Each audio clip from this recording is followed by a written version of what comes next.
Karena kami di situ ada proses suatu proses di mana efek yang tadinya diblokir itu harus di unblokir terlebih dahulu gitu. Nah, jadi sehingga memerlukan waktu. Nah, ini selanjutnya adalah fitur layanan di aplikasi kami. Ya, jadi kalau rekan-rekan yang sudah melakukan layanan Gadai Efek gitu ya, nanti bisa menggunakan fitur di apps kami ini. Nah, di situ ada fitur untuk melihat ngelihat maksudnya seperti apa sih kondisi gadainya gitu, sudah berapa hari, jumlahnya berapa, sudah hari keberapa, seperti itu.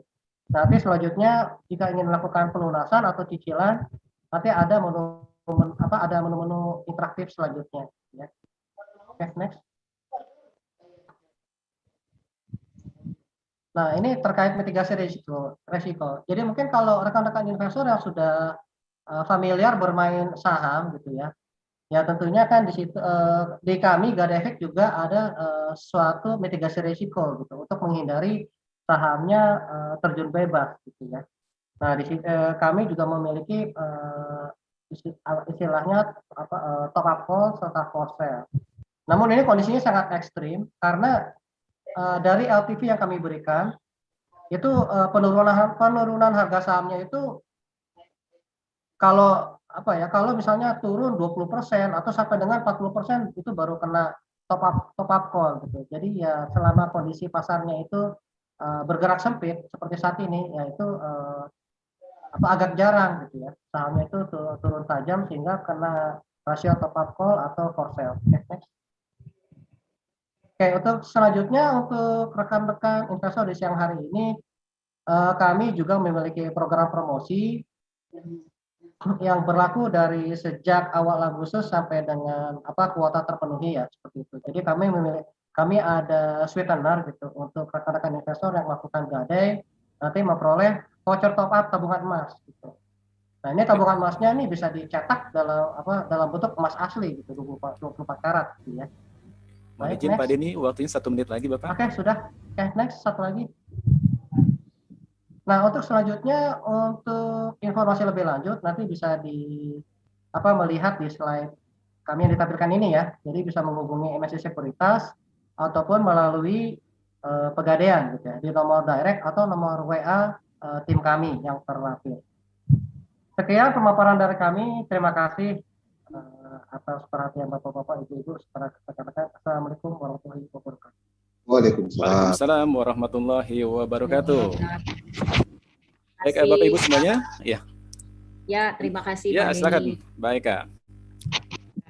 Oke, baiklah Bapak Ibu, Mas Irwan, kita sudah selesai mendengarkan narasumber yang tadi pembukaan ada dari MNC Sekuritas dan Pegadaian. Mudah-mudahan semakin termotivasi ya yang ada di sini untuk semakin termotivasi dan semakin ada pencerahan. Baiklah, selanjutnya nanti kalau ada yang belum jelas, mungkin ada yang mau lebih intens berkomunikasi dengan MNC Sekuritas atau Pegadaian, kita akan bikin sesi lanjutan setelah webinar ini. Insya Allah bulan depan kita lebih teknis lagi ya Bu Susi dan Pak Denny ya. Mudah-mudahan ini bisa mengawal literasi investasi saham nantinya. Baik, Bapak Ibu semuanya, Pak Mas Irwan, kita pasti tahu ya bahwa jenis investasi ini pasti memiliki resiko. Nah, jadi seperti yang kita tahu bahwa perkataan dari Warren Buffett bahwa dia pernah menyatakan bahwa risk comes from not knowing what you are doing. Jadi resiko itu datang ketika kita tidak mengetahui apa yang kita lakukan. Jadi kalau ingin berinvestasi saham sudah pasti kita harus wajib ya hukumnya untuk memahami jenis investasi dan cara kerjanya.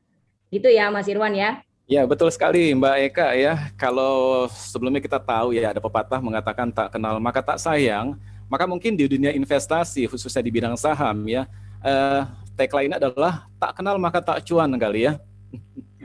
Jadi benar-benar harus mengetahui secara persis karakteristik dari media investasi yang akan kita pilih. Nah, ini ngomong-ngomong mengenai Warren Buffett ya, yang tadi Mbak Eka sebutkan, kok tahu aja sih Mbak Eka kalau di acara seminar kita hari ini kita juga sudah mengundang Warren Buffett ya, seorang pakar, seorang legenda investasi dari Indonesia tentunya ya. Jadi Warren Buffett Indonesia ya. betul.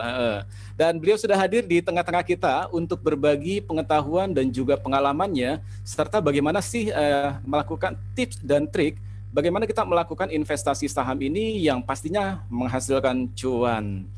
Ya, sudah hadir bersama kita Bapak dan Ibu semuanya, Bapak Lo Keng Hong, yang akrab kita panggil dengan Bapak Lo ya. Kita berikan aplaus dulu untuk Bapak Lo. Iya. Ya, terima kasih Pak Lo sudah hadir. Biasanya kita menyaksikan di YouTube dan sosial media, sekarang sudah hadir di depan kita semua. Oke, silakan Mas Irwan. Ya, sedikit informasi mengenai Pak Lo ya. Beliau lahir di Jakarta tanggal 20 Februari 1959. Pernah bekerja sebagai staf tata usaha di sebuah bank dan kemudian menjadi kepala cabang di Bank Ekonomi sebelum akhirnya memutuskan untuk resign dan fokus untuk berinvestasi. Pengalaman beliau dalam dunia investasi ini sudah puluhan tahun. Bapak Ibu, tidak berpanjang lebar lagi, mari sama-sama kita sambut pembicara utama kita yang sudah kita tunggu-tunggu nih, Bapak Lo Keng Hong. Berikan aplaus yang paling meriah untuk beliau. Wah, oke, terima kasih Pak Lo. Waktu dan tempat, Pak Lo.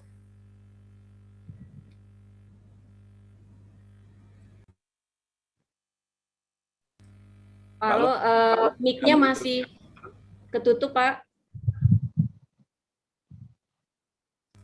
Boleh di-unmute dulu, Pak Lo. Suaranya belum keluar, Pak Lo. Ya. Sudah terdengar suara saya? Sudah, Bapak. Silakan dilanjut, Pak. Lanjut, Pak. Yang saya hormati Rektor Universitas Andalas yang diwakili oleh Wakil Rektor, yang saya hormati Dekan Universitas Andalas yang diwakili oleh Wakil Dekan Pak Maruf, yang saya hormati Ketua Umum IKV Universitas Andalas Pak Nofri Handri, Halo, kenal. Yang saya hormati Kepala OJK Sumatera Barat Pak Yusri, yang saya hormati Ibu Susi Melina. Ini saya tiap hari aktif bertransaksi di MNC Sekuritas. Yang saya hormati Pak Denny Hamsa, Head of Unit Gadai Efek Penggadaian. Yang saya hormati mahasiswa-mahasiswi Universitas Andalas. Yang saya hormati dosen, Bapak Ibu, selamat siang, salam sejahtera bagi kita semua. Pertama-tama saya berterima kasih atas undangan yang diberikan kepada saya oleh IKV, ya, Ikatan Alumni. Ya, Pak. Tadi sudah disebutkan saya lahir di Jakarta, sudah tinggal di Jakarta 62 tahun ya. Meskipun udaranya panas, ya, banyak nyamuk, macet, sekarang lagi pandemi nggak macet, masih dinikmati saja tinggal di Jakarta 62 tahun. Ya. Saya dilahirkan dari orang yang tidak punya. Ya. Tamat SMA pun uangnya udah pas-pasan sehingga saya tidak bisa melanjutkan kuliah. Saya tidak seberuntung mahasiswa-mahasiswi dari Universitas Andalas yang bisa kuliah di kampus yang sangat besar di Padang menurut teman saya. Ya. Tadi dia cerita dia orang Padang, kampusnya sangat besar Universitas Andalas di Padang. Tadi sudah disebutkan, akhirnya saya tamat SMA, saya harus bekerja di bank karena tidak ada uang untuk melanjutkan kuliah, sehingga saya bekerja di bank swasta dan diterima sebagai seorang pegawai tata usaha dengan gaji 20.700, ya mungkin UMR pada waktu itu tahun 79 saya tamat SMA, artinya sudah 42 tahun yang lalu ya. 42 tahun yang lalu. Kemudian saya hidup hemat, sederhana. Saya melanjutkan kuliah lagi di universitas yang malam hari. Ya, setelah saya kuliah, saya melanjutkan kuliah pada malam hari. Saya ingat saya bayar uang kuliah sebulan 10.000, uang pembangunan 50.000. Ya. Tentu saja capek sekali ya, karena pagi harus bekerja di bank full time, malam harus kuliah lagi. Ya. Saya kuliah di universitas swasta yang tidak punya kampus, beda dengan Universitas Andalas yang katanya kampusnya sangat besar sekali. Ini universitas swasta ini tidak punya kampus karena untuk membeli kampus di Jakarta sangat mahal. Ya. Jadi di seberang RSCM itu ada SMA PSKD. Ya. Jadi kalau siang, sore dipakai untuk sekolahan, malam dikontrak universitas dan saya kuliah di sana. Saya bekerja 11 tahun, kurang beruntung ya. Kalau Ibu Susi jadi direktur utama, saya boro-boro jadi direktur, manajer saja tidak ya. Kepala bagian juga tidak ya, kerja 11 tahun. Saya tetap jadi kepala pegawai tata usaha ya. Karena pada waktu itu belum ada izin bank untuk buka cabang atau jadi pada waktu itu bank susah melakukan ekspansi, jadi saya nggak bisa naik-naik ya. Terus saja jadi pegawai tata usaha karena kepala bagian saya di situ terus, jadi nggak bisa naik. Karena pekerjaannya pegawai tata usaha 11 tahun, jadi gaji kecil terus. Setelah 11 tahun saya bekerja, yang gajinya 20.900 itu baru naik jadi 350.000. Beruntung ada Paktok. Saya lupa itu tahun 89 atau kapan itu ya. Bank-bank baru diizinkan buka. Jadi nasabah saya buka bank dan saya ikut dia dan saya minta gaji 1 juta dikasih. Ya. Uang kesehatan 50.000 tiap bulan, jadi gaji saya naik 200%. Tentu saja saya sangat gembira sekali, senang sekali, sehingga saya bekerja habis-habisan. Ya. Pokoknya datang paling pagi, pulang paling sore, dan betul-betul saya mengabdi. Ya. Jadi semua nasabah saya yang dahulu yang uangnya banyak, saya teleponin, ya. Saya kasih bunga lebih tinggi dan mereka pindah. Ya. 1 tahun kemudian saya bank baru ini buka cabang di mana-mana dan saya naik jadi kepala cabang. Karena naik jadi kepala cabang tentu gaji saya naik lagi disesuaikan dengan gaji seorang kepala cabang. Ya. Tetap hidup hemat dan sederhana. Uang saya juga tidak ditabung di bank. Ya. Selalu saya belikan uang saya itu dibelikan saham. Ya, sehingga 32 tahun kemudian uang itu jadi besar, ya.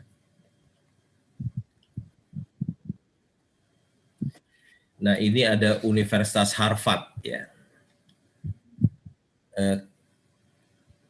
Katanya ada 3.130 alumni Harvard yang punya uang 30 juta dolar. Kalau dikalikan 14.500, kira-kira hampir 450 miliar. Ya. Ada 1% dari alumni Harvard, jumlahnya 3.130 yang punya uang 30 juta dolar, kira-kira 450 miliar.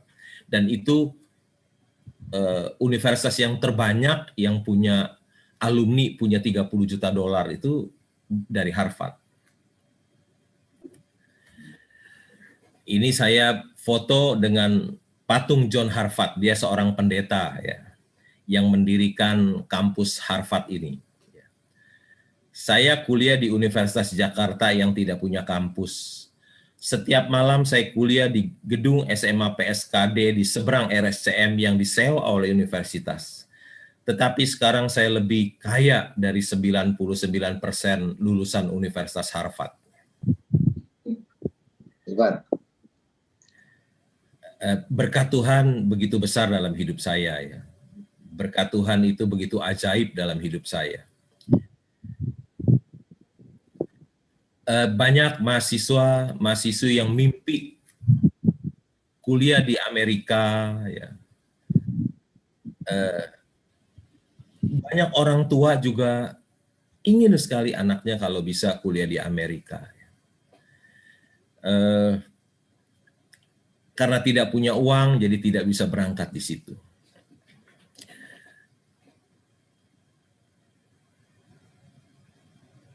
Kalau Tuhan berkati hidup kita, meskipun kita kuliah di universitas di Indonesia yang tidak terkenal, ya, kita pun bisa menjadi orang yang sukses dan berhasil. Ini dana masyarakat yang ada di perbankan kita ada 6.737 triliun. Ya. Dulu saya kerja di bank, saya pikir uang yang paling banyak itu adanya di bank. Ternyata saya keliru. Ya. Ini statistik dari bursa beberapa hari yang lalu saya ambil. Itu nilainya 7.172 triliun, 7.172 triliun. Jadi saham-saham yang diperdagangkan di Bursa Efek Indonesia lebih banyak daripada dana masyarakat yang ada di perbankan kita ya. Ini saham-saham yang berkapitalisasi besar, ada BCA nilainya 733 triliun, ada BRI nilainya 462 triliun, Telkom 319 triliun, BM Bank Mandiri 266 triliun. Ini perusahaan yang termahal di dunia. Di situ ada Apple nilainya 2,2 triliun dolar. Kalau kita kalikan 14.500 itu kira-kira nilainya 30.000 triliun ya. 30.000 triliun, satu perusahaan loh, 32. Diisi oleh Apple, Microsoft, Saudi Aramco, ini perusahaan minyak di Saudi Arabia, Amazon, Google, dan Facebook. Ya. Tadi dana masyarakat kita hanya di perbankan kita hanya 6.700 triliun kira-kira. Sedangkan satu perusahaan itu, Apple, nilainya 30.000 triliun. Ya. Dana masyarakat kita dikumpulin semuanya, untuk beli Apple saja tidak cukup, ya, tidak cukup. Separuh pun tidak cukup. Ya. Ini di Apple di Silicon Valley. Ada satu orang investor yang tidak cerdas ini. Namanya Ronald Wine. Ya. Dia punya 10% saham Apple. Ya.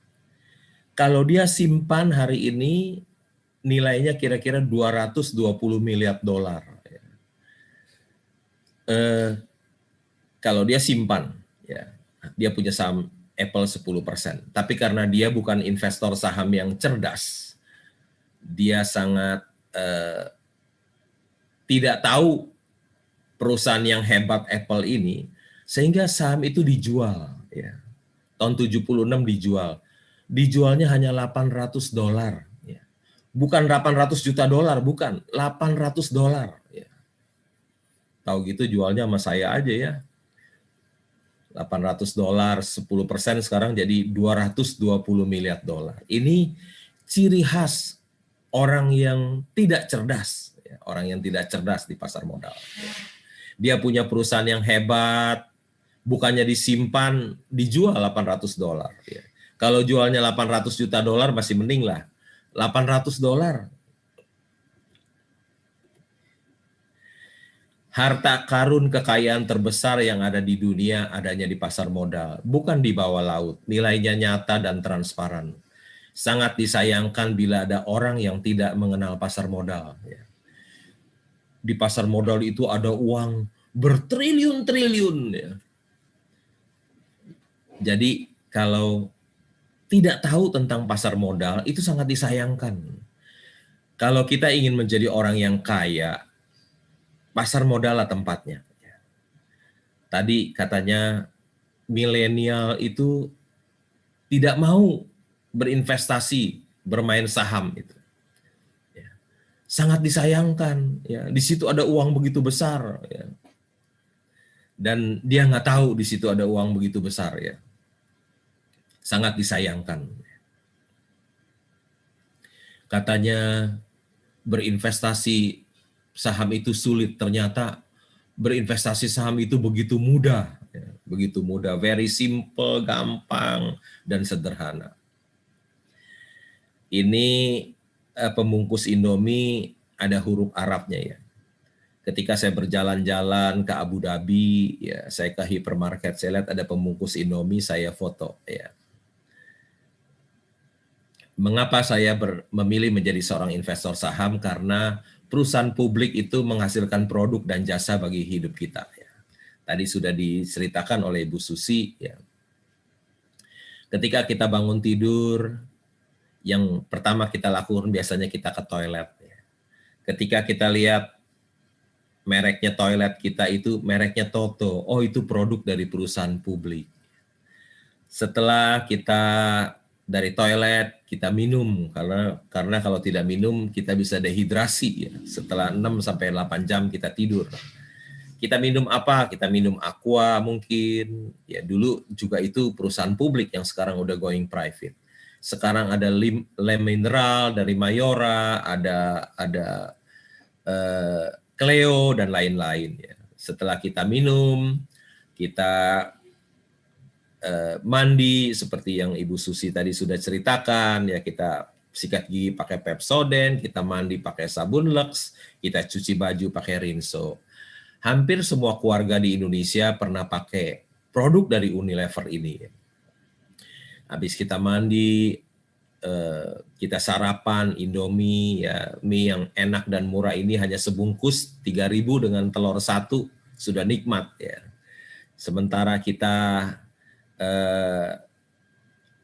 sarapan, kita nonton TV, ya, kita mau lihat kejadian di seluruh dunia dari rumah kita, ya. Mungkin kita nonton RCTI, MNC TV, Global TV atau iNews itu milik MNC, Media Citra Nusantara, ya. Yang kebetulan pemegang saham terbesarnya yang kedua adalah saya sendiri. Ya. Kemudian setelah kita sarapan, kita naik mobil yang kita beli, kita naik mungkin mobil Avanza, itu kita beli dari Astra Internasional, itu juga perusahaan publik. Ya. Kacanya, siapa yang buat? Kacanya dari Asahi Mas yang buat, itu juga perusahaan publik. Bannya siapa yang buat? Bannya bisa dari Goodyear Indonesia, dari Multistrada atau dari Gajah Tunggal, ya, perusahaan pabrik ban yang terbesar di Asia Tenggara yang kebetulan pemegang saham terbesar nomor 3 Gajah Tunggal itu adalah saya sendiri, ya. Dan seterusnya. Kalau sampai tidur malam hari, ya. Kita beli rumah di mana? Rumah kita di Bumi Serpong Damai. Ya. Oh itu juga milik perusahaan publik, milik Sinarmas. Di perumahan Ciputra, Alam Sutra, atau Gading Serpong, Sumarekon, di Kelapa Gading, dan lain-lain. Pondok Indah, itu semuanya adalah rumah yang kita beli dari perusahaan publik. Jadi dari pagi sehingga malam kita tidur, kita pakai produk dan jasa dari perusahaan publik. Ya. Astra Internasional ini memiliki karyawan ada 214.000 karyawan. Ya.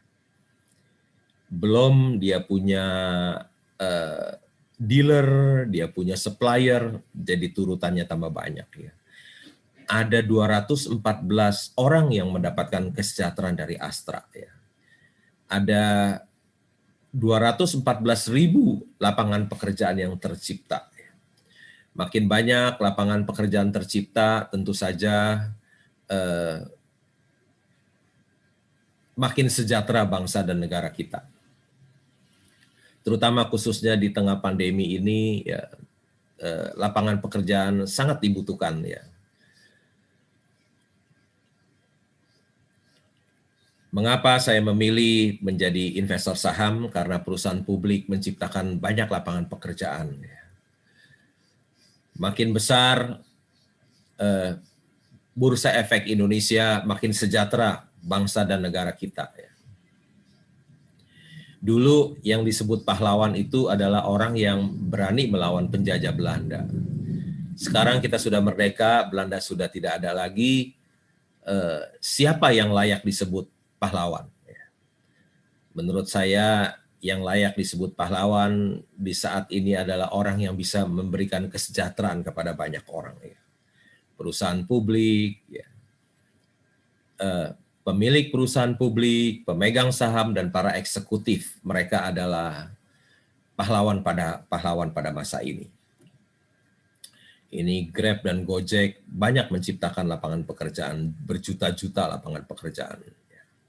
Perusahaan publik juga adalah pembayar pajak yang besar. Ini rokok gudang garam. Tahun 2019, gudang garam membayar pajak 70 triliun.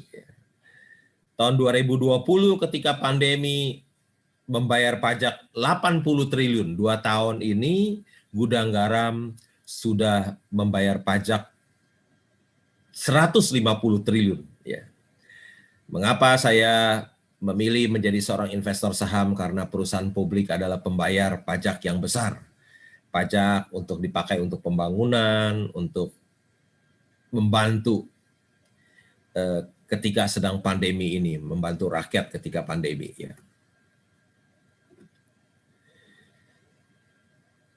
Bayar pajak yang benar adalah bukti cinta kita kepada negeri tercinta. Kalau dulu untuk membuktikan cinta kita kepada negeri tercinta ini, mungkin kita harus sampai mengorbankan nyawa kita untuk melawan penjajah Belanda. Sekarang Belanda, kita sudah merdeka, Belanda sudah tidak ada. Bayarlah pajak dengan benar. Itu sudah membuktikan cinta kita kepada negeri tercinta. Ini Warren Buffett mendapatkan penghargaan dari Presiden Amerika, seorang investor saham. Tadi ada yang mengatakan saham itu judi, katanya, penjudi seorang investor saham. Masyarakat belum pernah terpikir bahwa seorang investor saham juga bisa menjadi seorang pahlawan. Ini seorang investor saham, Warren Buffett dari Amerika.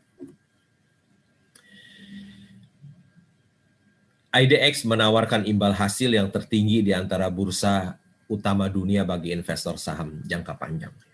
Mengapa saya memilih menjadi seorang investor saham? Karena Bursa Efek Indonesia memberikan imbal hasil yang terbesar bagi investor jangka panjang. Saya bersyukur saya ada di dalamnya.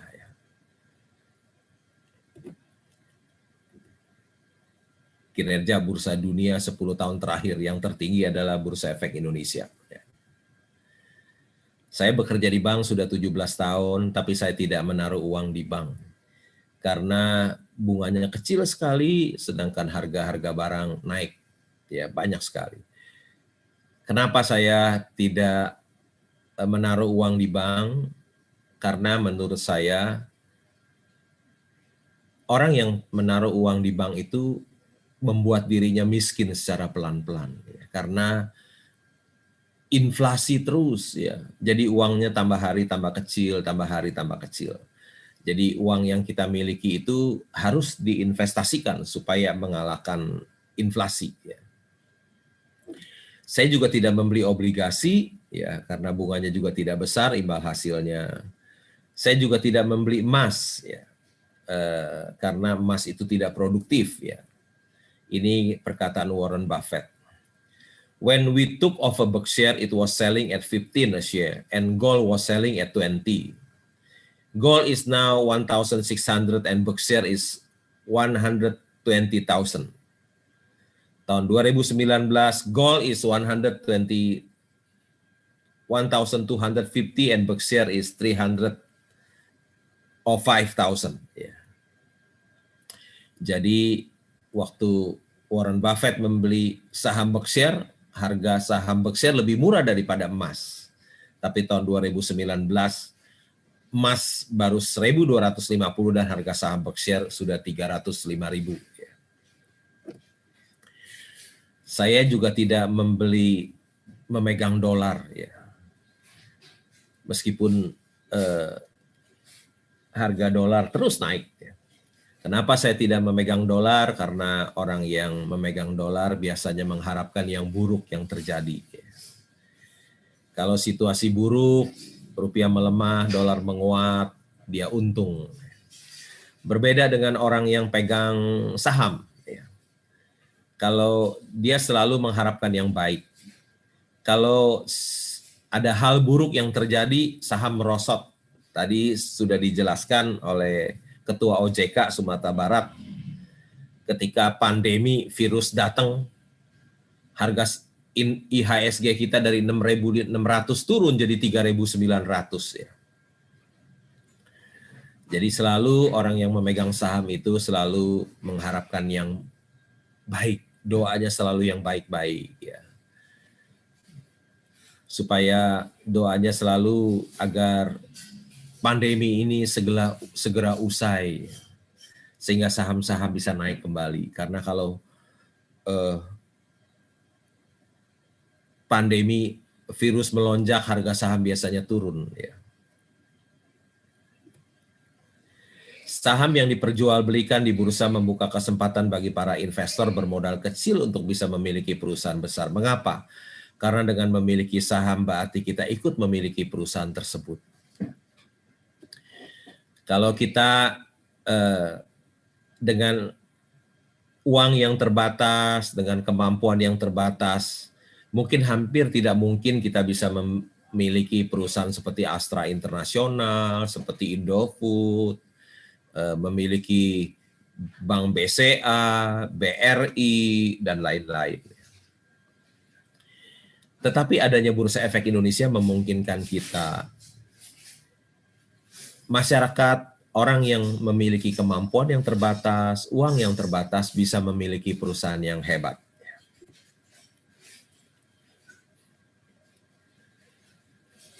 Nah, sekarang kita sudah tahu rahasianya untuk memaksimalkan keuntungan investasi. Saham is the best choice. Ya. Saham is the best choice. Ya. Saya ulang sekali lagi, saham is the best choice. Saham itu adalah pilihan yang terbaik. Tapi kalimat ini belum dipercayai oleh 99 masyarakat kita. Ya. Masyarakat kita masih suka menaruh uangnya di bank dan dibelikan properti. Ya. Jadi saham is the best choice masih belum dipercayai oleh 99 masyarakat kita. Ini ada fatwa dari MUI, membeli saham itu halal. Ya, jadi jangan takut. Ya. Tetapi Ketua MUI mengatakan Bitcoin itu haram. Ya. Ada dua orang kaya nih. Satu Bill Gates, satu Mark Zuckerberg. Ya. Dia tidak pakai jam tangan Rolex, dia tidak pakai berlian. Ya. Katanya the goal is to be rich, not to look rich. Ya. Dia tidak pakai jam tangan Rolex, tidak pakai berlian karena tujuannya adalah menjadi kaya, bukan kelihatan kaya. Masyarakat kita lebih suka kelihatan kaya daripada menjadi kaya. Mereka lupa untuk terlihat kaya itu menghabiskan banyak uang, sehingga kita bisa menjadi miskin karena ingin terlihat kaya. Kita bisa menjadi miskin karena ingin terlihat kaya. Ini ada Mike Tyson, dia dulu orang yang tidak punya. Ya. Tapi karena dia berhasil menjadi juara tinju kelas berat, sehingga dia dapat penghasilan $400 juta. Kalau dikalikan 14.500, hampir 6 triliun dia punya uang. Tapi karena hidupnya konsumtif, suka foya-foya, akhirnya habis kembali, ya. Akhirnya kembali, ya. Jadi kalau kita sudah memiliki uang 6 triliun seperti Mike Tyson, jangan kira uang itu nggak bisa habis. Coba dipakai buat foya-foya, dipakai untuk konsumtif, bisa habis juga. Contohnya sudah ada Mike Tyson. Ini ada seorang fund manager, ya, yang kelola uang masyarakat 65 miliar dolar, hampir 1.000 triliun. Ya. Tapi akhirnya masuk penjara, ya, dan mati di penjara. Ya. Semoga kita jangan mengikuti jejak beliau. Ya. Musim dingin tahun 2008, Bernard Madoff terbongkar telah melakukan penipuan keuangan menggunakan arisan berantai alias skema Ponzi sebesar 65 miliar dolar. Korban Madoff amat beragam, mulai dari bank, perusahaan investasi, pengacara, keluarga milioner, hingga produser film ternama, Steven Spielberg. Ya. Semoga ini tidak terjadi di Indonesia. Ya.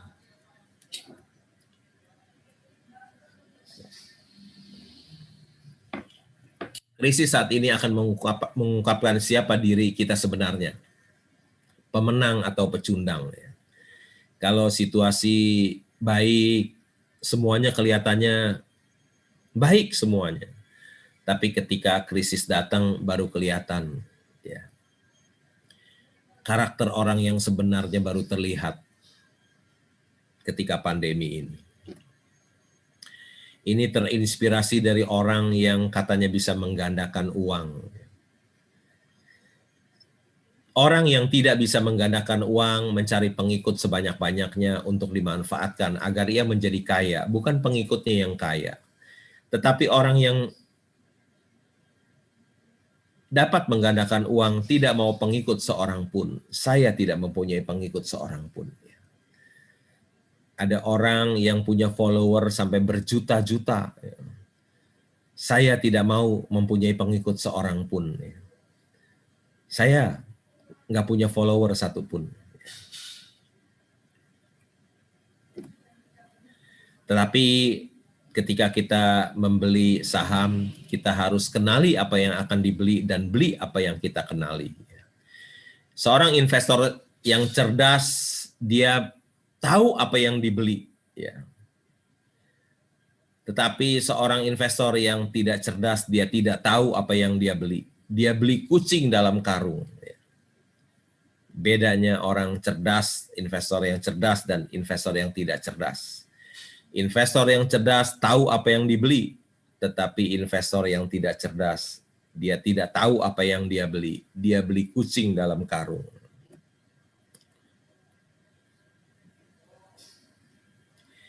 Tuhan itu Maha Pengampun, tapi bursa saham tidak kenal belas kasihan. Bursa tidak pernah memberi ampun kepada orang yang tidak tahu apa yang dia beli. Saya datang ke kafe saham, tiba-tiba di temboknya ada tulisan itu. Tuhan Maha Pengampun, tapi bursa saham tidak kenal belas kasihan. Bursa tidak pernah memberi ampun kepada orang yang tidak tahu apa yang dia beli. Apa yang harus kita tahu? Apa yang harus diketahui oleh seorang investor yang cerdas? Investor yang cerdas tidak akan pernah mau membeli perusahaan yang dikelola orang yang tidak jujur dan tidak berintegritas, yang suka mengambil uang perusahaan untuk memperkaya diri. Seorang investor yang cerdas, dia tidak akan mau membeli perusahaan yang dikelola oleh orang yang tidak jujur dan tidak berintegritas. Dia tidak akan mau membeli perusahaan yang dikelola orang yang tidak jujur, yang suka mengambil uang perusahaan untuk memperkaya dirinya. Yang kedua, orang investor yang cerdas membeli perusahaan yang bidang usahanya bagus, tetapi investor yang tidak cerdas membeli perusahaan yang bidang usahanya tidak bagus.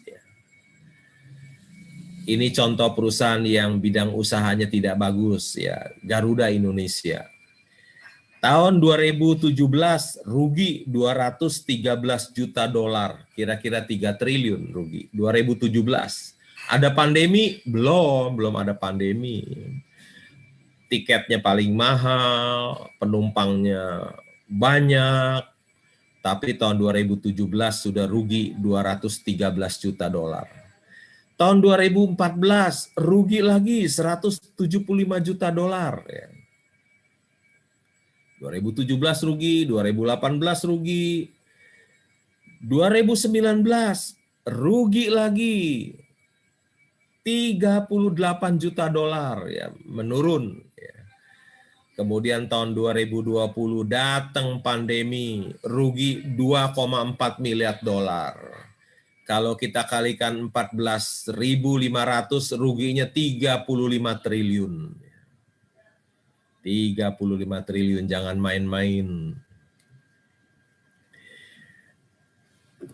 Ini contoh, belilah seorang investor saham yang cerdas, dia membeli perusahaan yang untungnya besar. Ini Unilever, ya. Modalnya itu ekuitasnya modalnya 4,9 triliun, ya. Tapi labanya 7,1 triliun. Artinya return on equity-nya 104%, 140%, luar biasa ini perusahaan, ya. Ini perusahaan yang sangat hebat. Return on equity-nya 140% ROE. Kalau kita memiliki perusahaan yang untung besar, kita seperti memiliki mesin pencetak uang. Kalau kita cetak uang, kita akan ditangkap. Tapi kalau kita memiliki perusahaan yang untung besar, sama saja seperti kita memiliki mesin pencetak uang. Investor yang cerdas, dia akan membeli saham perusahaan yang untung besar. Ini perkataan dari Presiden Direktur Unilever. Dalam kurun waktu 35 tahun, kinerja saham Unilever Indonesia terus melesat. Jika seorang investor membeli 1.000 lembar saham pada saat IPO seharga 3.175 per lembar, saat ini nilai investasinya hampir 5 miliar. Kalau kita beli 1.000 lembar, harganya 3.175, berarti kita investasi 3.175.000. Ya. Kemudian kita tidur, bukan kerja keras loh, tidur dan hidup santai. Ya. Hanya tidur, bukan kerja keras. Kemudian ketika kita tidur, kita bangun, uang kita yang tadi kita belikan saham Unilever itu 3.175.000 jadi 5 miliar. Ini kisah nyata, ya, yang sudah terjadi. Bukan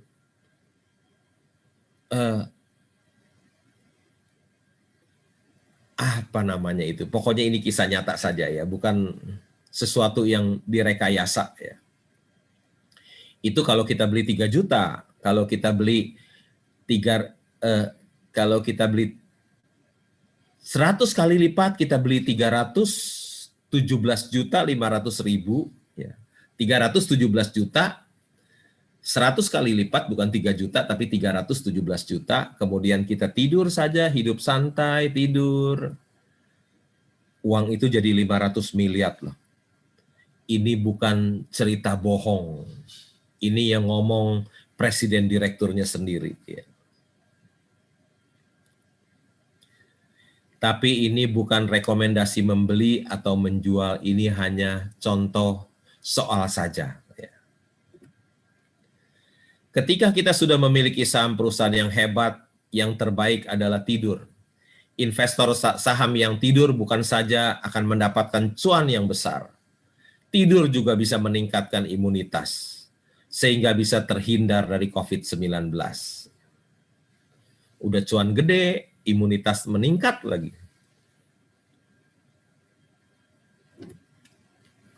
Ini belilah investor saham yang cerdas, membeli perusahaan yang bertumbuh.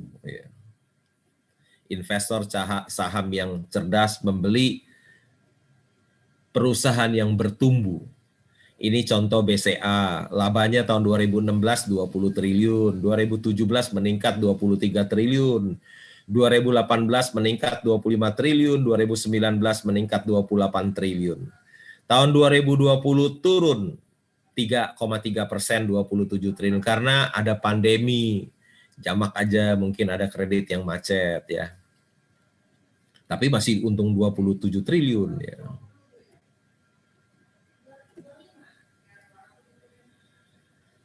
Investor yang cerdas membeli perusahaan yang bertumbuh, yang untungnya besar dan tiap tahun tambah besar. Ya. Yang terakhir, investor yang cerdas membeli perusahaan yang valuasinya murah.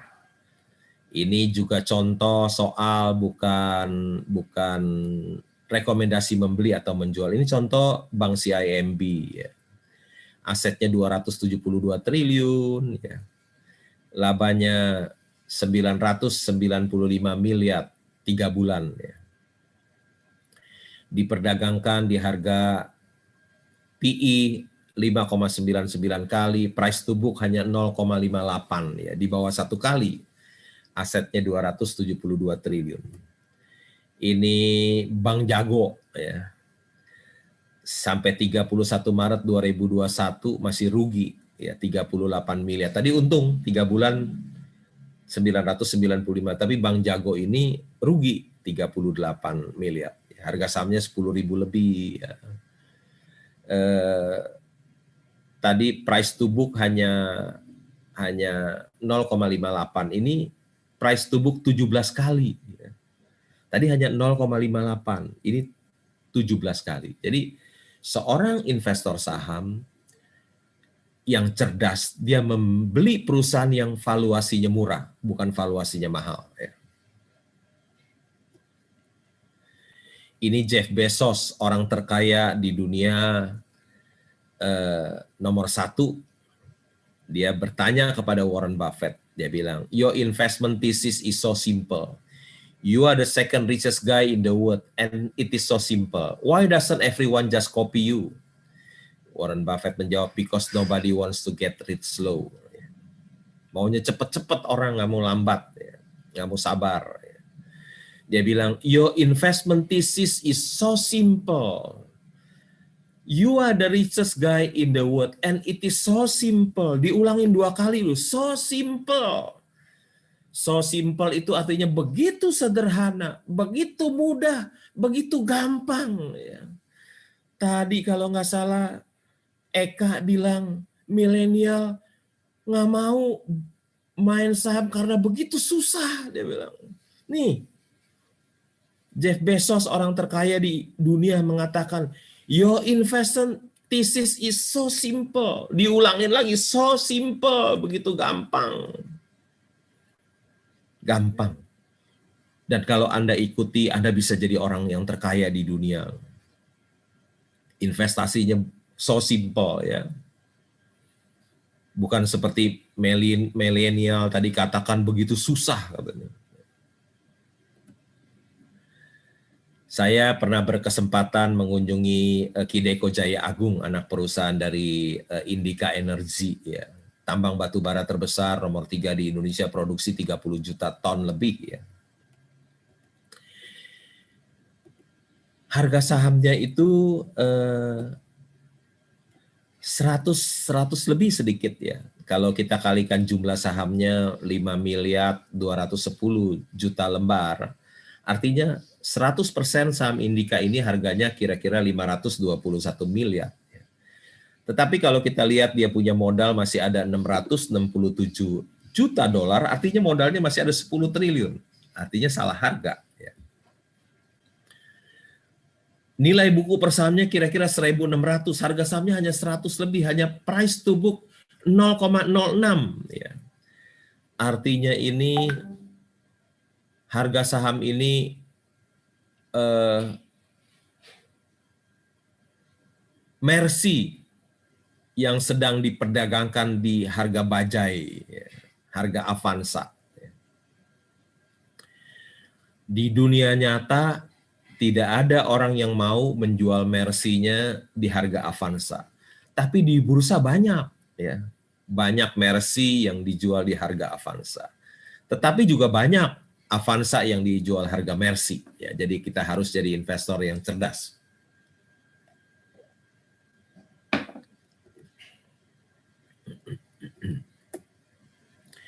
Saya membeli tahun 2016 harga sahamnya 100 lebih, ya. Waktu itu harga batu bara $50. 2 tahun kemudian harga batu bara naik ke $100, Indica Energy bisa untung besar dan harganya naik ke 4.500, ya. Saya menjualnya. Saya mendapatkan keuntungan yang cukup besar, ya, karena saya menjadi pemegang saham mungkin yang pemegang saham nomor 4 terbesar di Indica Energy pada waktu itu. Invest in bad time and sell in good time and you will get rich. Satu kalimat ini bisa membuat Bapak Ibu sekalian, saudara menjadi orang yang kaya, ya. Ketika bad time kita invest, ketika bad time semuanya murah, ya. Kita beli, kita simpan dengan sabar, kita menunggu sampai datang good time. Ketika good time, semua barang-barang yang kita beli menjadi mahal, ya. Dan kita jual dan kita bisa menjadi kaya, ya. Ini pun saya tahun 2017 saya membeli saham Indakiat di harga 1.000, sekarang naik ke 20.000. Saham Indakiat telah memperkaya saya, teman-teman saya yang mengikuti saya, dan investor-investor saham yang memilikinya.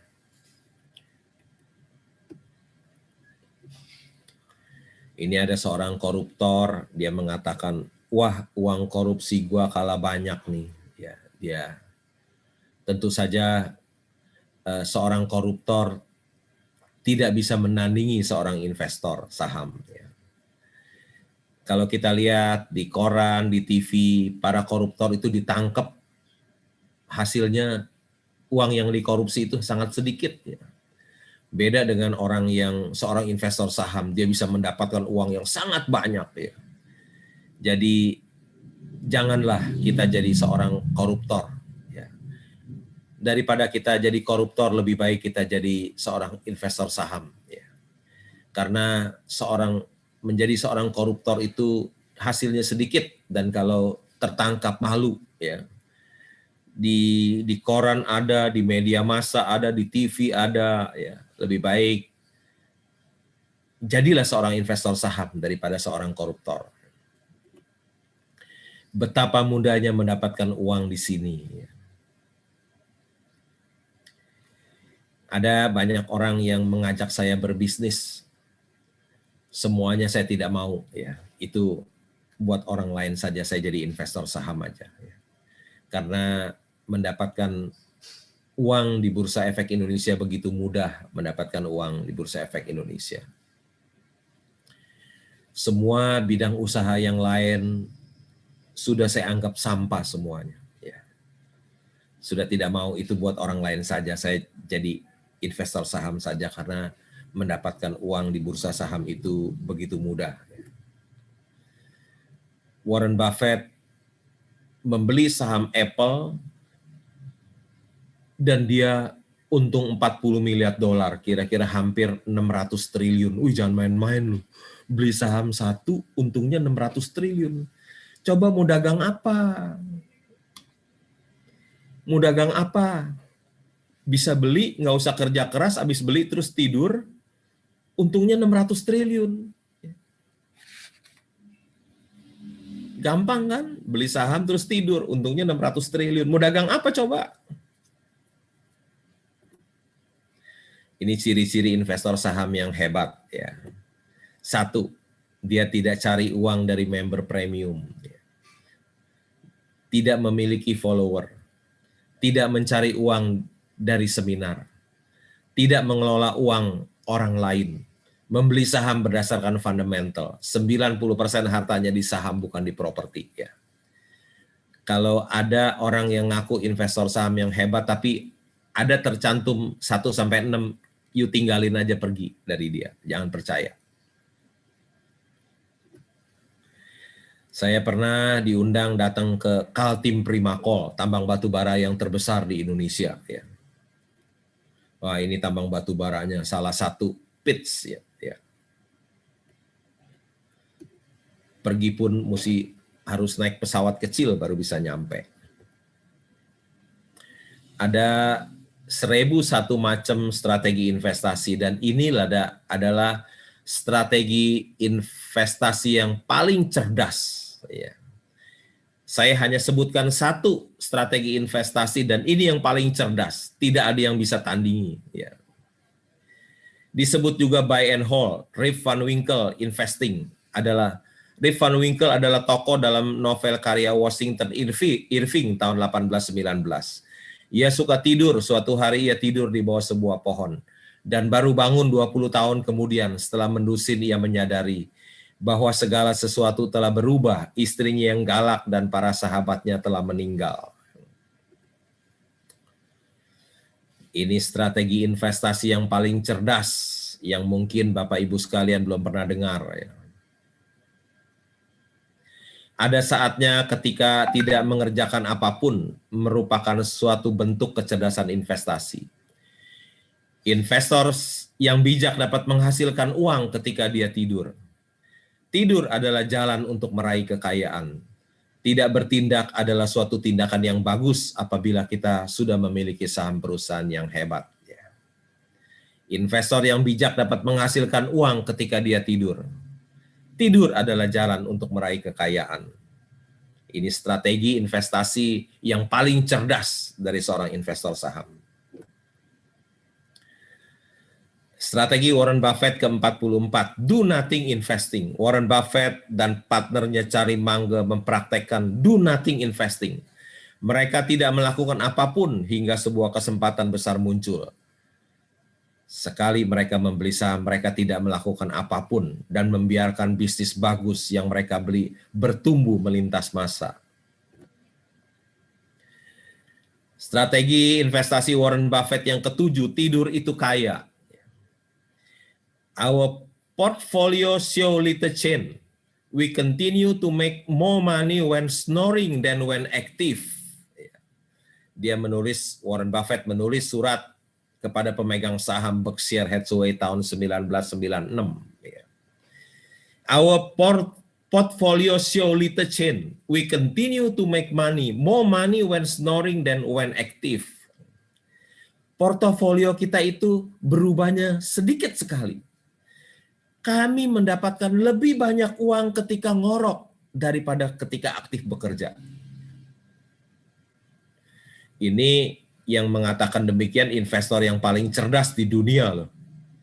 Dia bilang, kami mendapatkan uang lebih banyak ketika ngorok daripada ketika aktif bekerja. Ya.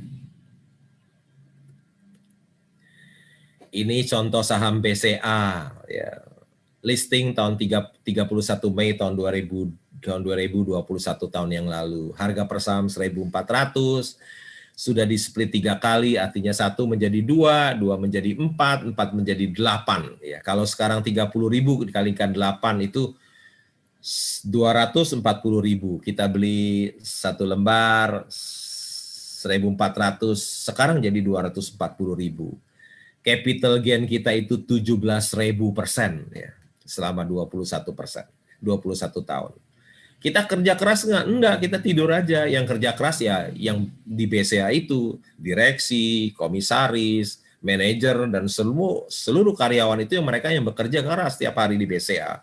Kita tidur saja sebagai pemegang saham. Nggak usah kerja. Itu kalau belinya 1 lembar 1.400. Kalau kita belinya 1 juta lembar, 1,4 miliar ya. Kita simpan sampai sekarang, kita beli saham BCA 1,4 miliar. ketika kita lihat sekarang nilainya udah 240 miliar loh. Ini kisah nyata, ya, bukan rekayasa. Ya. Jadi kalau orang yang menaruh uang di BCA dengan bunga yang kecil sama yang beli saham BCA, pasti yang pegang saham BCA lebih menguntungkan, returnnya 17.000% daripada dia taruh di tabungan.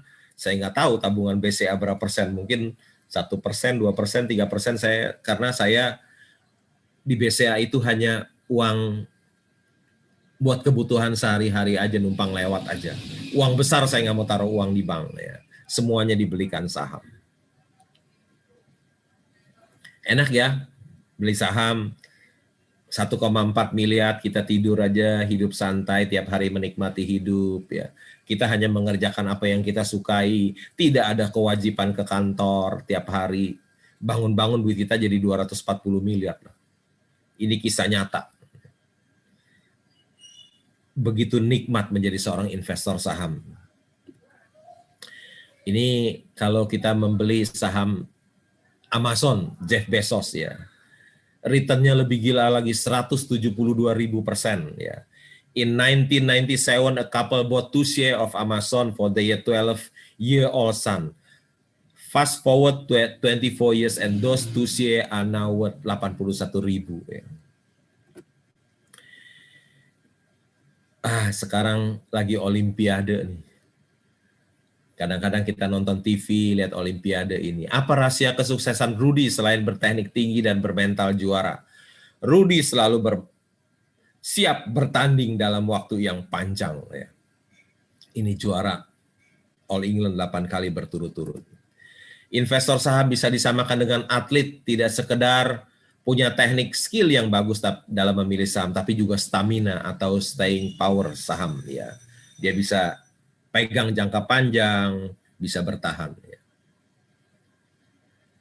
Bagaimana kita bisa bertahan? Tentu saja kalau kita tidak punya hutang, ya, kita jadi kuat bertahan.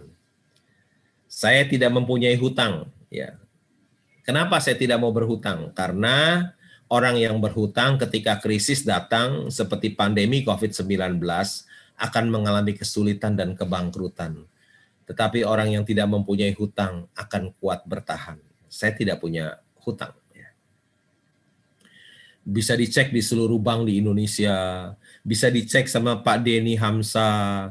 Dari penggadaian, ada nggak saham saya yang digadaikan? Pasti nggak ada. Ya. Jadi saya kuat bertahan. Ketika pandemi datang, nggak apa-apa. Saya tenang-tenang saja. Saham saya turun, nggak apa-apa. Sekarang saya nggak punya hutang. Ya.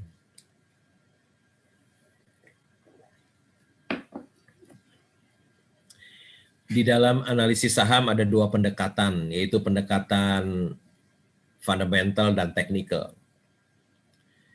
Analisa fundamental memperhatikan kondisi kandang dan kesehatan sapi.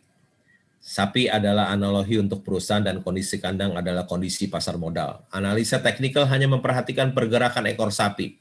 Ekor adalah analogi untuk harga saham. Baginya kondisi kandang dan sapinya tidak penting, bahkan mungkin ia tidak peduli apakah sapinya sakit atau lagi bete. Yang penting ekornya masih bergerak naik turun. Ya. Ada satu buku judulnya Intelligent Investor, karangan Benjamin Graham.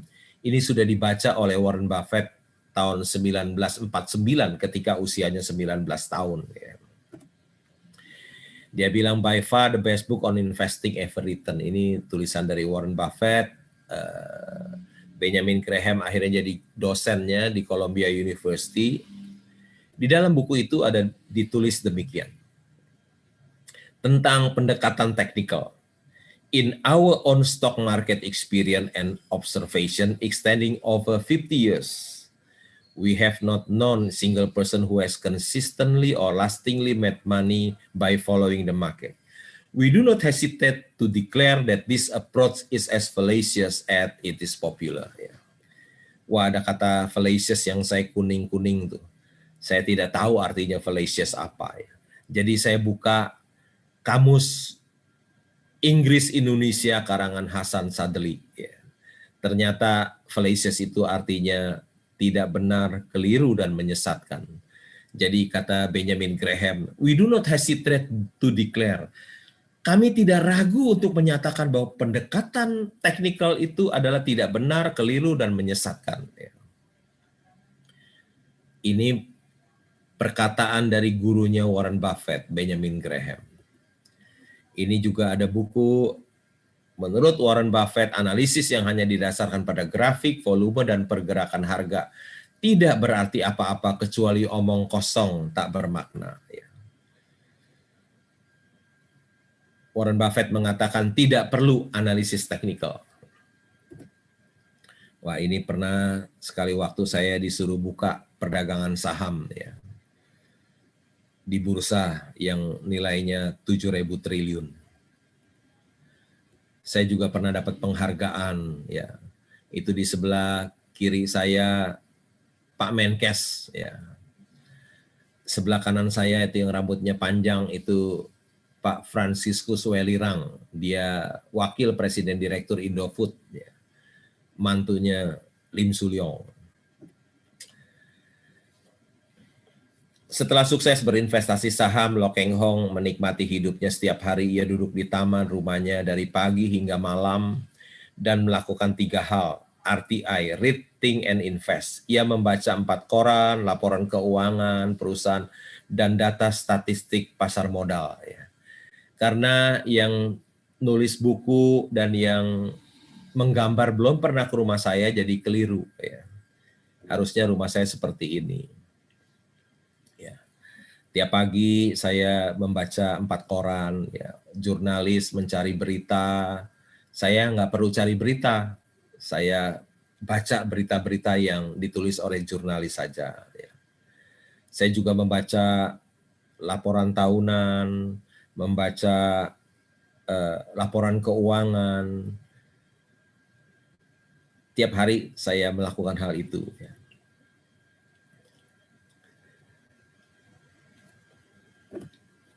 Sebuah patung inspiratif dari Jepang menunjukkan bahwa bobotmu tidak ditentukan oleh ukuran tubuh, tapi dari berapa banyak buku yang kamu baca. Ya.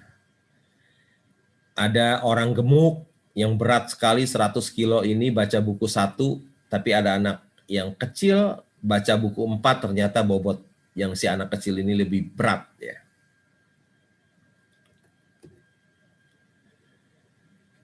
Ada pepatah bahasa Indonesia mengatakan membaca adalah jendela dunia.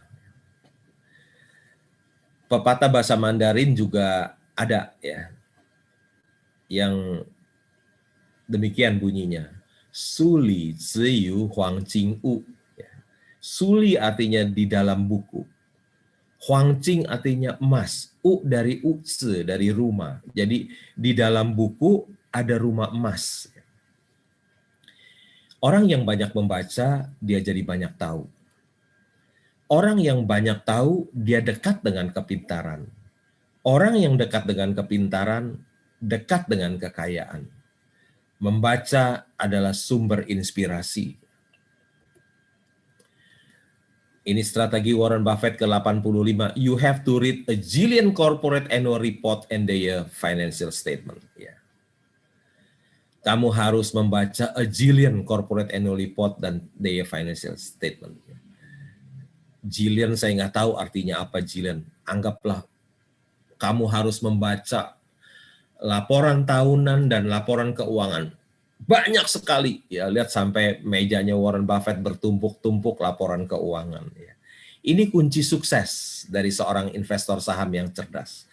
Kalau mau menjadi seorang investor saham yang cerdas, bacalah corporate annual report and their financial statement sebanyak-banyaknya. Tidak ada cara lain. Ya. Tidak ada cara lain yang bisa membuat Anda menjadi seorang investor saham yang cerdas. Hanya satu cara, membaca annual report dan laporan keuangan perusahaan publik sebanyak-banyaknya. Nggak ada cara lain untuk menjadi seorang investor saham yang cerdas. Hanya ini. Ya. 100 tahun tapi masih dibutuhkan.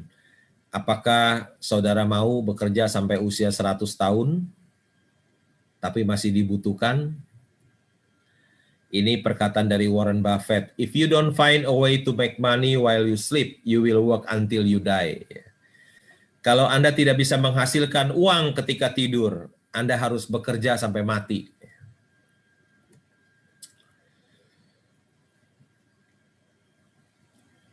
Ini karikatur ini mengatakan ada 5 hal yang saya tidak punya. Satu, saya tidak punya tempat berusaha. Saya nggak punya kantor. Jadi saya tiap hari di rumah. Jadi kalau sejak pandemi, Bapak Ibu sekalian work from home. Ternyata saya sudah work from home 25 tahun. Bapak Ibu sekalian baru mulai 1 tahun lebih work from home. Saya sudah 25 tahun work from home. Saya nggak punya tempat usaha. Yang kedua, saya nggak punya seorang pelanggan pun, nggak punya seorang follower pun. Yang ketiga, saya nggak punya seorang karyawan pun, satu pun nggak punya. Sekretaris nggak punya, staf keuangan nggak punya, kerja sendirian. Saya juga nggak punya bos satupun, nggak punya partner satupun.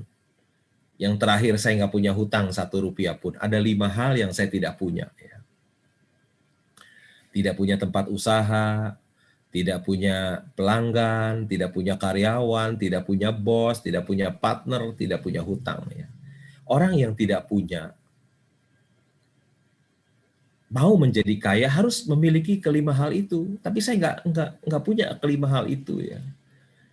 Itu karena berkat Tuhan itu begitu besar dalam hidup saya, berkat Tuhan itu begitu ajaib dalam hidup saya. Punya harta melimpah ada satu hal yang tidak bisa dibeli oleh miliarder ini.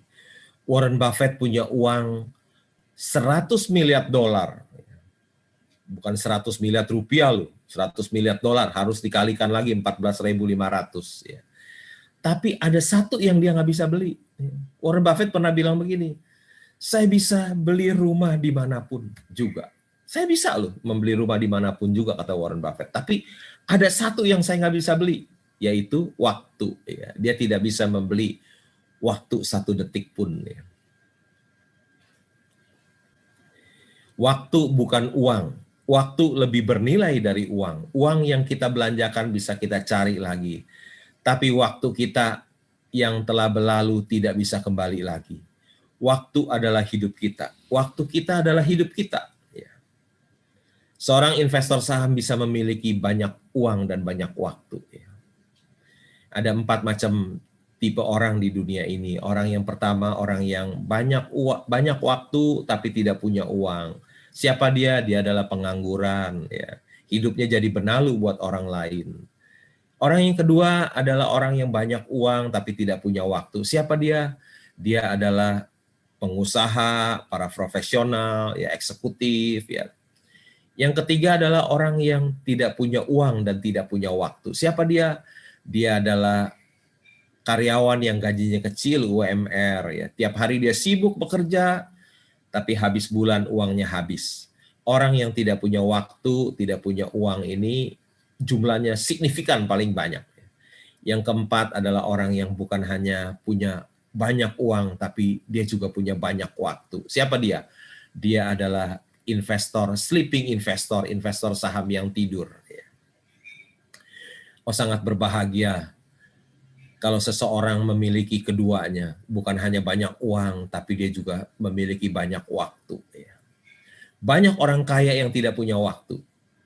Hanya seorang investor saham yang bukan hanya punya uang, tapi juga punya waktu banyak. Dia bisa mengerjakan apa saja yang dia sukai. Being rich is having money, being wealthy is having time. Katanya Lo Keng Hong sekarang kerjaannya keliling dunia saja. Sampai dia pergi ke Cape of Good Hope. Kalau kita lihat sejarah, buku pelajaran sejarah ada yang namanya waktu SD, ada yang namanya di buku SD Tanjung Harapan. Cape of Good Hope bahasa Inggrisnya. Letaknya di bagian paling selatan dari benua Afrika. Jauh juga lu jalan ke sana, jauh. Ternyata sudah sampai ke sana nggak ada apa-apa. Lebih baik pergi ke Ancol, lebih ramai. daripada ke sana jauh-jauh ke Tanjung Harapan nggak ada apa-apa. Tahun 2017 saya sempat menghadiri rapat Berkshire Hathaway bersama dengan Warren Buffett dan Bill Gates di Omaha, ya. Di Omaha. Ini rumahnya Warren Buffett. Ya. Saya datang ke rumahnya Warren Buffett, lihat rumahnya Warren Buffett. Ketika saya lihat di seberangnya rumah Warren Buffett, persis seberangnya hadap-hadapan, ada iklan. Rumah tersebut mau dijual.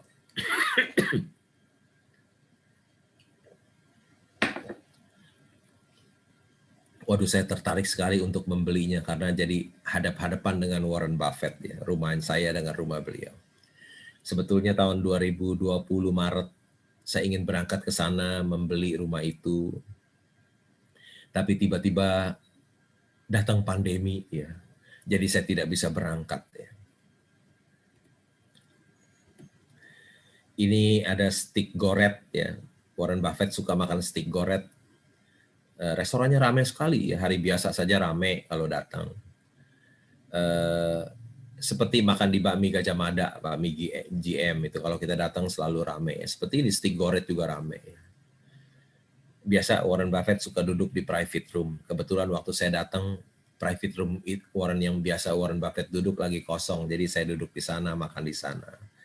Cuman menu steaknya itu banyak sekali, baru makan setengah udah nggak bisa masuk lagi, ya, menu orang bule itu banyak sekali itu steaknya. Satu hari istri dari John McCain, ya, John McCain itu kandidat presiden Amerika yang kalah dengan Obama, datang ke Indonesia. Ternyata saya salah satu orang yang diundang untuk makan malam oleh istri dari John McCain, ya. Satu kehormatan. Nah ini. You will never change your life until you change something you do daily. The secret of your success is found in your daily routine. Ya. Apa rahasia menjadi seorang investor yang cerdas?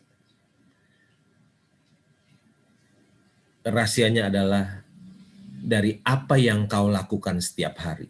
Ya. Apa yang kau lakukan setiap hari. Itu kunci menjadi seorang investor yang cerdas. Jadilah pelaku pasar modal yang berintegritas dan beretika, maka Anda akan dihormati masyarakat. Ini dia idola saya, investor saham yang sukses dan terhormat. Tidak tipu sana-sini. Jadilah pelaku pasar modal yang berintegritas dan beretika, maka Anda akan dihormati masyarakat. Pemerintah menganjurkan agar melakukan work from home. Ternyata ini sudah saya lakukan selama 25 tahun. Kekayaan Warren Buffett tembus 100 miliar dolar. Warren Buffett punya kekayaan investor saham ini 100 miliar dolar. Kira-kira itu hampir 1.500 triliun. Jadi kalau Bapak Ibu sekalian menjadi seorang investor saham, juga berpotensi memiliki uang 100 miliar dolar, 1.500 triliun. Kalau Slim, orang yang pernah jadi orang terkaya di dunia, ya, dia mengatakan, anyone who is not investing now is missing a tremendous opportunity. Dia bilang, siapapun yang tidak berinvestasi sekarang, dia kehilangan kesempatan yang luar biasa. Saya rasa presentasi saya cukup sampai di sini. Semoga bisa bermanfaat dan bisa menjadi inspirasi dari Bapak Ibu sekalian. Sekian, terima kasih. Terima kasih, Pak Lo. Materinya padat ya Pak Lo ya. Kita pun sampai ini ya, amazing gitu. Bisa seperti ini dari awal Pak Lo cerita mulai dari pertama sampai kemudian menjadi seperti saat ini. Nanti ada beberapa pertanyaan Pak Lo yang sudah masuk ke kami. Tapi itu tadi runtutan yang Pak Lo sampaikan itu mulainya dari usia 30 tahun ya Pak Lo ya, Iya. memulai berinvestasi ya. Saya sangat terlambat sekali mengenal pasar modal bursa saham. Warren Buffett sudah membeli saham ketika usianya 11 tahun. Saya Ya, membeli saham ketika usia saya sudah sangat terlambat, ketika usia saya 30 ya. ya, di usia 30. Nah, ini juga ada pertanyaan dari internal nih Pak Lo ya. Ya. Kalau kita milenials misalnya, milenials kalau ingin berinvestasi saham saat ini memang belum terlambat ya Pak Lo. Nah, kalau ada nih dari peserta sekarang yang usianya sudah 40-an, 50-an, itu kan mereka ingin investasi juga, tapi kalau harus menunggu 15 tahun, 20 tahun itu kan agak lama ya Pak Lo ya. Kira-kira advice-nya untuk yang kaum kolonial ini apa ya Pak Lo? Kalau milenial gampang, mereka bisa pelajari ya. Nah, ini supaya mereka juga masih sempat menikmati, mudah-mudahan umur panjang, tapi bagaimana kalau memulainya di usia pertengahan, Pak Lo? Advice-nya. Kalau kita lihat Warren Buffett pada saat ini usianya 90 tahun. Ya. Jadi kalau usia 40, 50 masih sangat muda tuh Eka. Bu Eka, sangat muda ya, masih sangat muda ya. Ya, ya. Berarti investasi yang long term ya Pak Lo ya. Ya, Masih beli perusahaan yang wonderful company ya, disimpan. Ya, ya. Oke, baik Pak Lo, terima kasih banyak jawabannya untuk kaum kolonial. Kaum kolonial. Jadi, kalau yang milenial, kalau merasa diri tua, bandingin dengan Warren Buffett yang usianya 90 tahun, kan berarti masih remaja tuh, masih remaja, betul. Iya. Masih belum terlambat ya. Belum. Ya, ya. Masih ada sejuta kesempatan di depan. Ya, betul. Semoga kita semua diberi kesehatan, umur panjang, dan bisa mencapai seperti yang Pak Lo sampaikan tadi, bukan hanya rich, tapi sudah ke level wealth ya Pak Lo ya. Itu benar-benar kebebasan finansial dan sejahtera ya Bapak Ibu ya. Terima kasih Pak Lo, sangat menginspirasi dan sangat menjawab semua pertanyaan-pertanyaan, sebagian besar pertanyaan yang muncul di chat kita dari sharing yang sudah disampaikan Pak Lo justru banyak yang terjawab ya Mas Irwan ya. Yes, jadi betul, kita Mbak bisa Eka. memilih beberapa pertanyaan yang belum terjawab. Oke, baik Mas Irwan, setelah ini mumpung masih lengkap para narasumber dan kita juga di sini masih ada sekitar 466 peserta. Kita masih semangat ya walaupun sudah sore. Kita masuk ke sesi foto bersama dulu. Setelah ini akan ada sesi tanya jawab ke para narasumber. Mudah-mudahan nanti bisa semakin terjawab keingintahuannya mengenai investasi saham ini. Baik, Mas Irwan silakan dipandu kita sesi foto dulu. Oke, baik. Terima kasih Mbak Eka. Wow, luar biasa ya. 3 pembicara dengan materi-materi yang berbeda ya. Mulai dari Bu Susi dan Pak Denny Hamzah tadi. Dengan hal-hal yang lebih teknikal dan terakhir ditutup oleh Pak Lo Keng Hong ya. Luar biasa, banyak sekali motivasi-motivasi, quotes-quotes-nya. Ini saya mencatatnya sendiri sampai capek nih Mbak Eka, teman-teman semuanya. Karena oke banget, sangat menginspirasi semua ya. Baik teman-teman, Bapak Ibu semuanya, seperti yang tadi disampaikan oleh Mbak Eka, ini mumpung kita masih lengkap ya, masih ada 456 orang dan juga pembicara kita masih lengkap ya. Saatnya sekarang kita berfoto bersama dulu nih sebagai kenang-kenangan ya, bahwa kita pernah ada di forum bersama para narasumber yang hebat-hebat. Ya, kami mohon kepada Bapak dan Ibu, kepada teman-teman semua peserta untuk on cam terlebih dahulu semuanya. Ya, silakan dibuka kameranya. Sekalian kita pengen saling melihat ya, saling ketemu nih wajah dari semua peserta kita hari ini ya. Oke, baik. Bagi teman-teman, bagi peserta yang nanti posenya itu paling unik, paling menarik gitu ya, dan gayanya juga paling semangat, antusias ya, menginspirasi. Ini akan ada 5 hadiah berupa voucher Telkom ya, Rp100.000 ya Mbak Eka ya, betul? Ya, betul. Ya. Yang gayanya terheboh, ya. Ya, yang gayanya paling heboh, yang ekspresi wajahnya ini paling inspiratif gitu ya, paling kalau ngelihat dia tuh kayaknya kita bahagia gitu ya. Sejenak kita bisa ngelupain masalah gitu ya. Nah, ini akan dapat hadiah nih ya. Tadi pulsa Rp100.000, lumayan ya.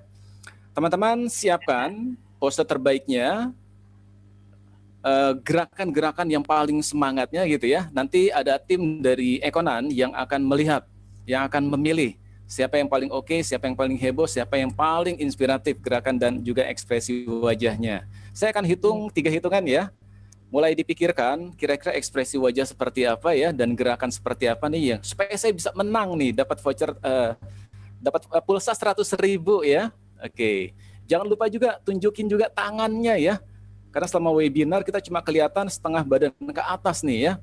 Jadi kita juga pengen lihat ya tangan dari Bapak dan Ibu semuanya. Siap ya? Ada Siap? musiknya nanti ya, Mas Irwan. Ya. Ya. Tahan gerakannya dan ekspresi wajahnya selama musiknya masih berjalan ya. Oke, kurang lebih sekitar 30 detik. Oke. Oke, ya, siap? Oke, siap. Iya, pastikan di on cam dulu semuanya. 1, 2, 3. Tahan 30 detik. Iya. Boleh ganti ekspresi, boleh ganti gerakan. Kalau merasa kurang heboh ya. Iya, lumayan Rp100.000. Iya.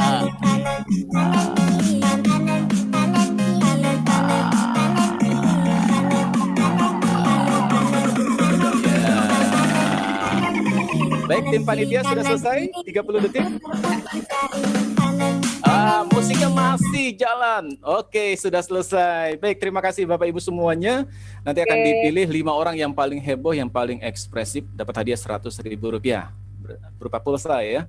Bukan saham ya Mbak Eka ya. Bukan saham ya.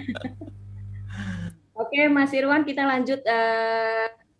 Kita agak cepat saja menjawab pertanyaan-pertanyaan dari yang sudah masuk tadi di chat. Silakan kita ini ya Mas Irwan ya. Ya, baik. Ada beberapa pertanyaan. Yang pertama mungkin dari saya dulu ya, bacakan pertanyaan. Ditujukan kepada OJK nih, Pak Yusri mungkin ya, masih hadir di sini mungkin. Ya, Pak Yusri, ini ada usulan Pak Yusri mengenai sebaiknya untuk mempercepat literasi mengenai investasi saham ini. Apakah OJK sudah memiliki program yang menggandeng PTN dan PTS, Pak, sehingga mata kuliah mengenai capital market ini sudah masuk kepada mata kuliah mereka di kampus, Pak, bukan hanya di Fakultas Ekonomi saja, tapi juga di fakultas-fakultas lainnya untuk mempercepat literasi mengenai investasi saham. Oke, next pertanyaan berikutnya mungkin dari Mas Irwan. Baik. Silakan dibacakan, Mas Irwan. Ya, pertanyaan berikutnya ditujukan kepada Ibu Susi dari MNC Sekuritas.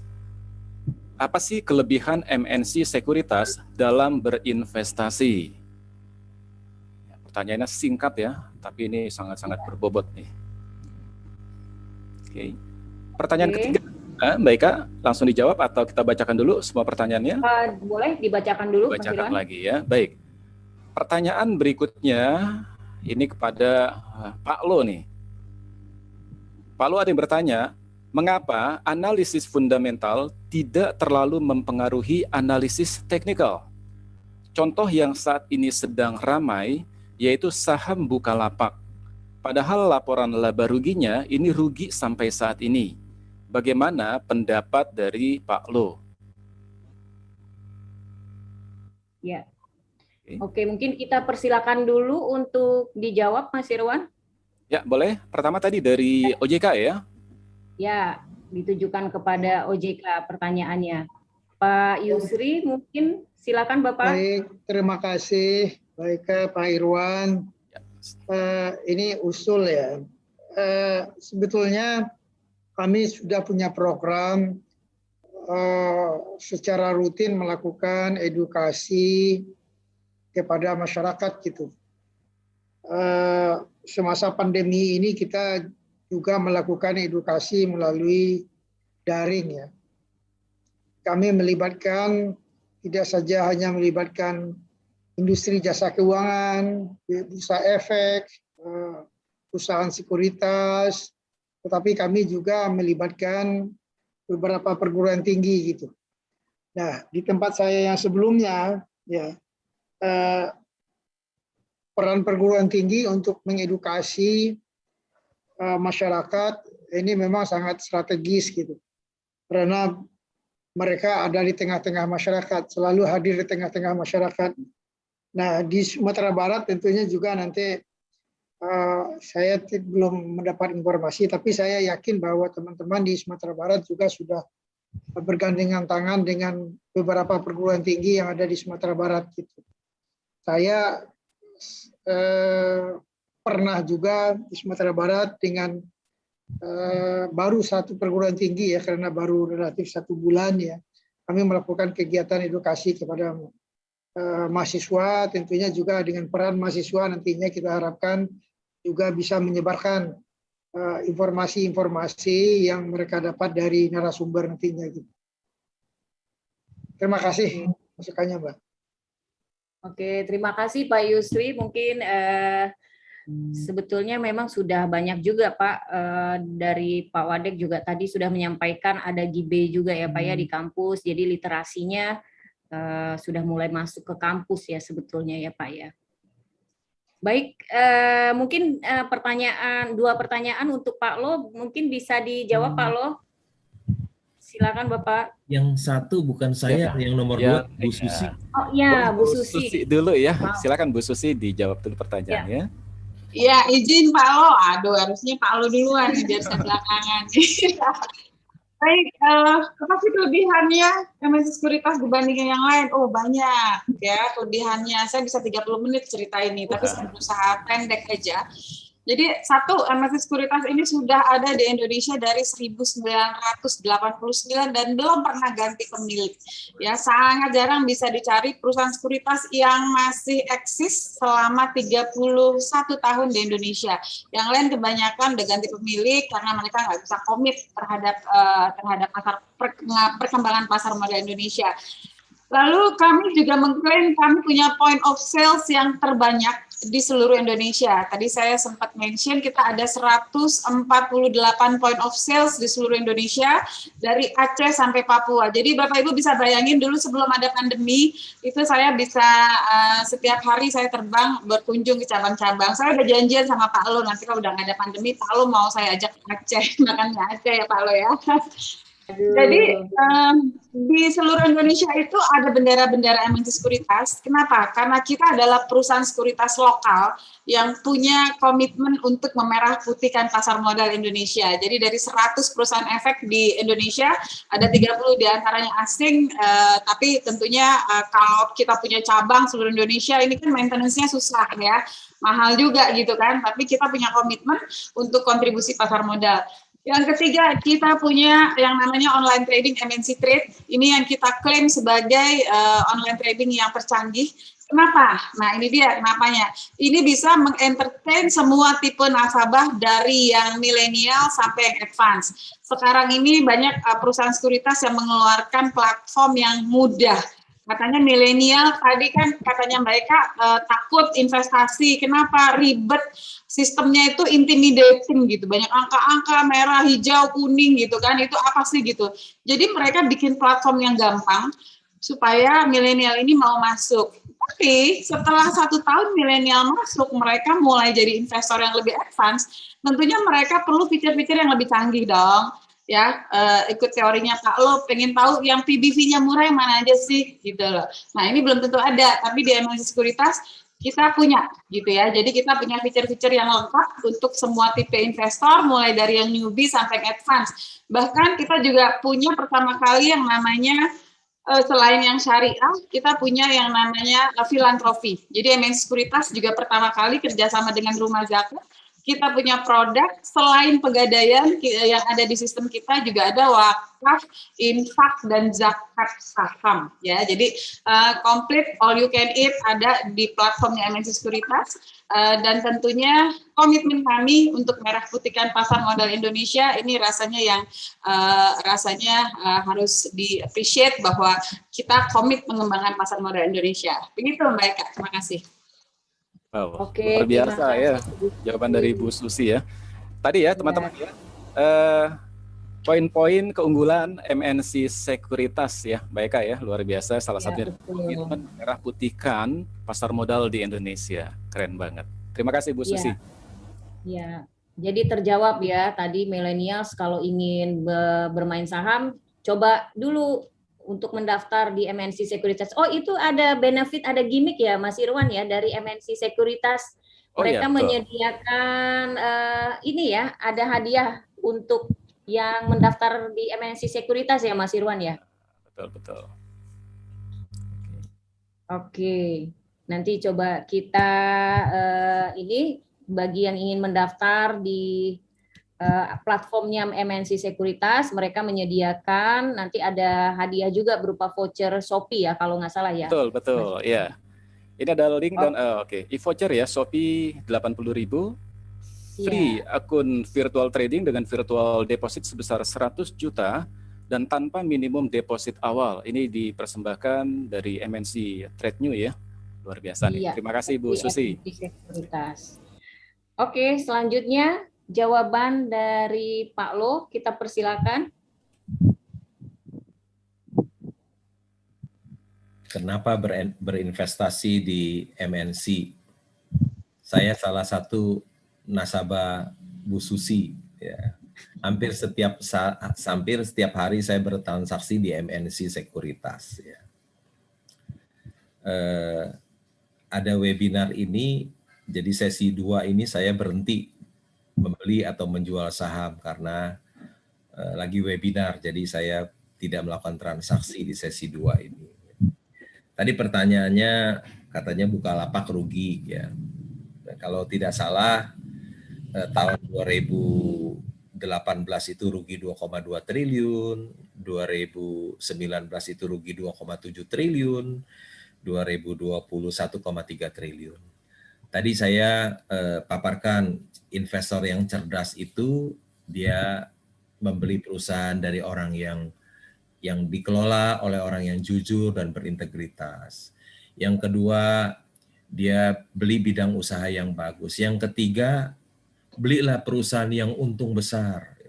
Nah, tentu saja saya tidak membeli karena kriteria saya yang ketiga tidak memenuhi syarat. Ya, belilah perusahaan yang untung besar. Ini ruginya besar. Ya, tentu saya nggak mau. Tapi biarlah kalau orang lain mau beli ya silakan. Ya, saya dengar sampai masuk uang 8 miliar dolar atau berapa itu ya 80 triliun apa, saya nggak ngikutin ya karena tidak memenuhi kriteria saya. Ya.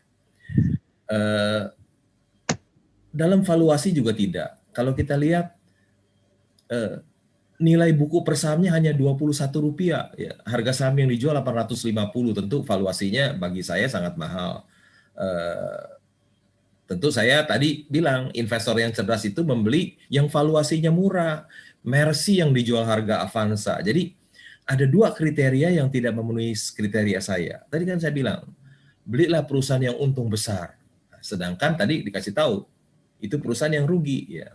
Jadi biarlah itu dibeli orang-orang lain. Ya, itu kalau mereka untung itu rezekinya mereka, bukan rezekinya saya. Karena saya membeli perusahaan itu kan ada kriterianya sendiri, ya kriteria saya.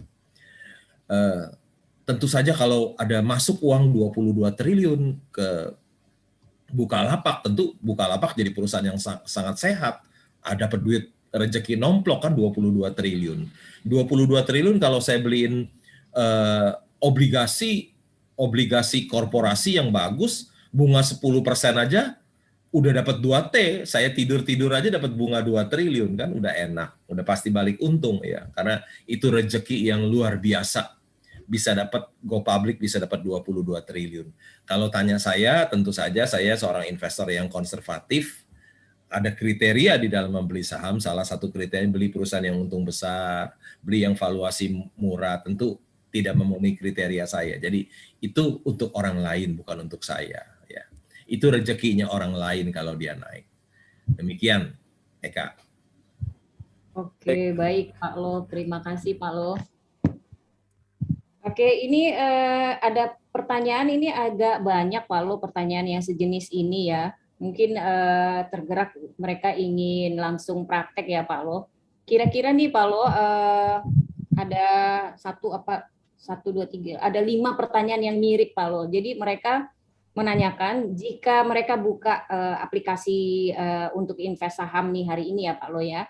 Kira-kira kalau dari advice-nya Pak Lo, apa yang harus kita beli Pak dalam posisi hari ini atau besok gitu Pak?